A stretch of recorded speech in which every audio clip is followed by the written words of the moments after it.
When you guys look at the title, many things probably come to mind.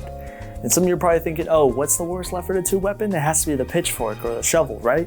Now, while both these melee weapons are certainly low tier weapons, I don't think they are the worst in the game.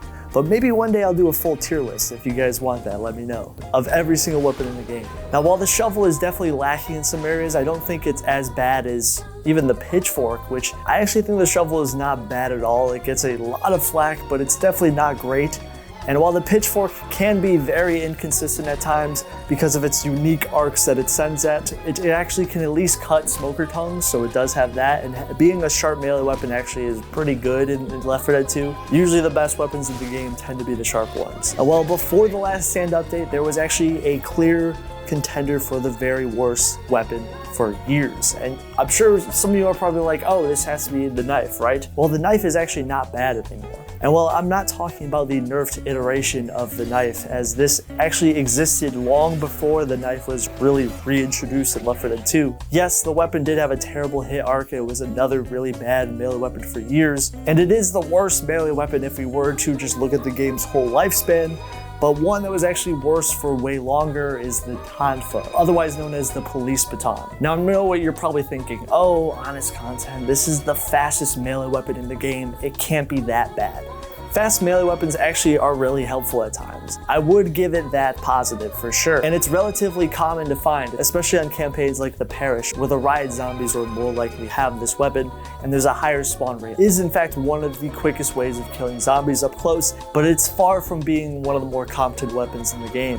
One thing that the Tonfa has over any other melee in the game is its speed, which is what makes it good enough, right? Until you realize hit detection is actually really bad.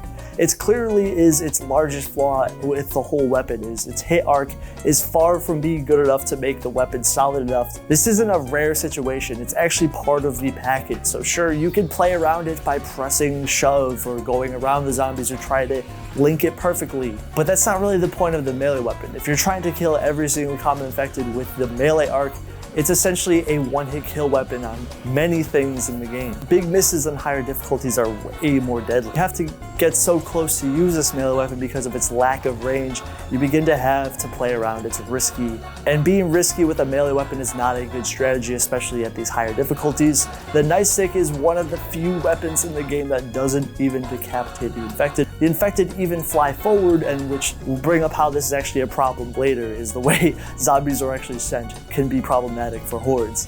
And look at its hit detection versus the fire axe, which is one of the best melees in the game. And don't even get me started on the difference between sharp melee weapons and blunt melee weapons. The sharp ones are actually some of the most top tier weapons in the game, unless it's the pre-patch knife. But even this weapon can still cut smoker tongues, and it's an effective weapon for dealing with hordes especially. To put in perspective how bad this weapon truly is, here is the difference between the sharp and blunt melee weapons.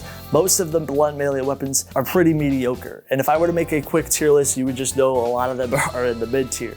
The best melee weapons are the sharp ones, and you can see this by their hit detection just being a lot better than the nightstick. And when you kill infected with the nightstick, it's actually very likely to push infected forward and have a bit of lag in between each hits until the infecteds can be pushed through. Where the sharp melee weapons, you'll notice they just instantly decapitate themselves and then you can just keep running. And there's a lack of lag when it comes to the hit between the sharp and blunt melee weapons. This actually is why the sharp melee weapons are so good, because they're more consistent during panic events, and they're really good at stopping infected in their tracks, and a lot of them one-hit KO special infected more consistently because their hit detection is better. That's why a lot of these weapons are better than the nightstick, because why would you want a melee weapon that has a high chance of missing, especially on these higher difficulties where one mishit could lead to you getting meleeed by zombies, and a couple hits will put you into limping, or even worse, you die. They'll punish you back for simply trying to hit them, and that's really not how the best melee weapons work in this game. The goal is to instant kill as many as possible, and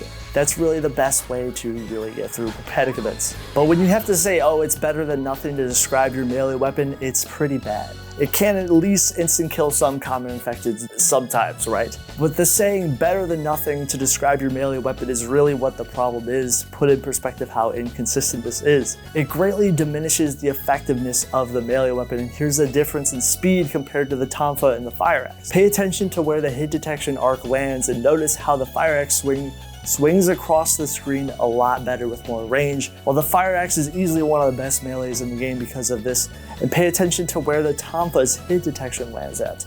And yeah, it only goes directly in front of you with a very little arc at all, which is why it feels so inconsistent and has a tendency to miss a lot. This makes us more dangerous for clearing hordes because of the lackluster amounts of range compared to the other melees. And yes, you do have to use punching a lot in order to land the perfect hits with the Tonfa. You can really just use other secondaries over this thing in a lot of difficult gauntlet events, and I don't recommend this at higher difficulties. It's a niche melee weapon that's really fast, but it's overall not really a strong contender compared to the other melees in the game, or even just the other weapons in general.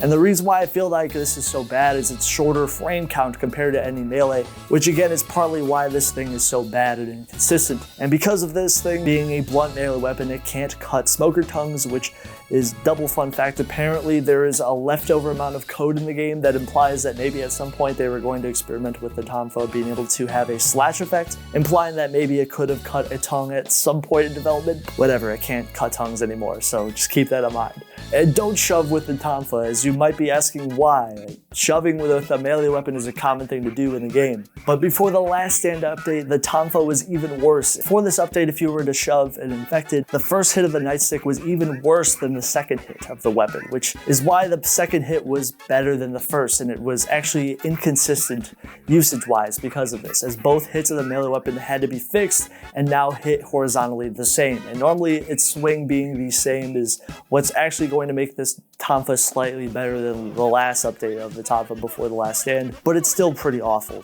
even though it did slightly get buffed in that way. Really, the only positive to this thing is its speed, and sure, it's the fastest melee at killing the tank. With 20 hits, as fast as 13 seconds can actually KO the tank, but you're realizing that you're trying to kill a tank with a melee weapon. Most players are not on that level of ballsiness to just try to mess with Left 4 Dead's really terrible hit detection with this weapon. So yeah, I don't really recommend doing this unless you're playing against a dumb tank or a really stupid bot. It was even ranked in an official Left 4 Dead 2 blog post as the least favorite melee weapon in the whole game. Dead last on both PC and the Xbox 360.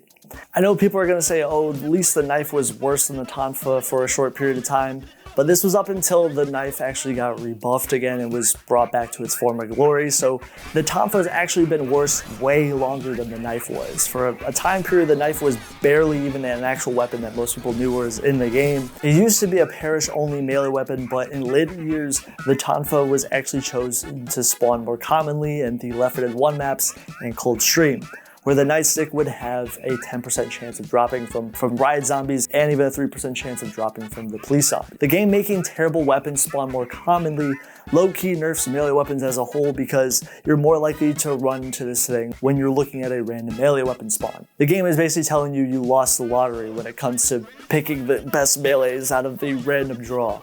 And I know I made a video about the Tonfa being pretty bad, but maybe one day I could actually make a video about the riot shield. As some of you probably are like, wait, what are you talking about? There's a riot shield in the game? That's what I'm talking about. Exactly. Maybe in another video if you guys want that. Or even the didgeridoo or whatever this instrument is, it exists as well. Alright you guys, that is the video. Thank you guys for watching. There's a Patreon down below if you guys want to support the channel. There's also an Instagram and a Spotify down below. Check those out. Thank you. There's also a Discord if you guys want to check that out. Take care. Have a good one. Peace.